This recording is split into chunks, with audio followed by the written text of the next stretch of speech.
Hello bachcho, so the question is the order of reactivity of these alkenes are. Okay. So in this question we have different alkenes, तीन alkene है हमारे पास, उनकी order of reactivity हमें बतानी है.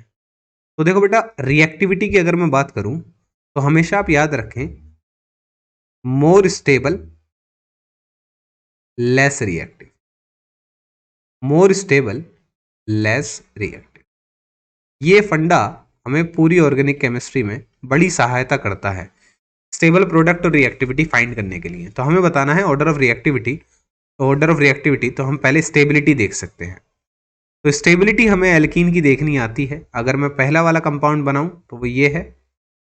Stability हमें alkene की कैसे देखनी आती है कि सर हम एल्कीन में अल्फा हाइड्रोजन काउंट कर लेते हैं और जिस एल्कीन में जितने ज्यादा अल्फा एच होते हैं वो उतनी ही ज्यादा स्टेबल एल्कीन सर मानी जाती है. ठीक है भाई.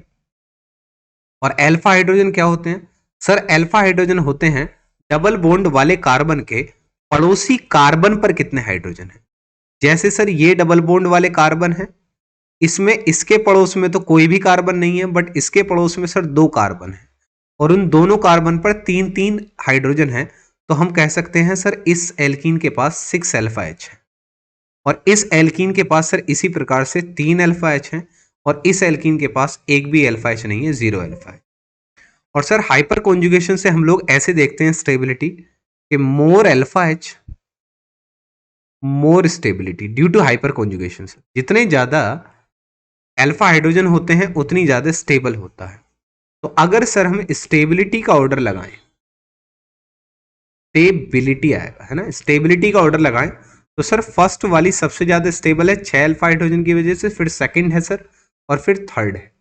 और सर जैसा आपने बताया कि अगर ज्यादा स्टेबल है तो लेस रिएक्टिव होगा, तो सर रिएक्टिविटी का जो ऑर्डर है वो उल्टा हो जाएगा. तो रिएक्टिविटी सबसे ज्यादा थर्ड की होगी, फिर सेकंड की और फिर फर्स्ट की. Hence sir answer C will be the correct option. ठीक है, option C will be the correct answer.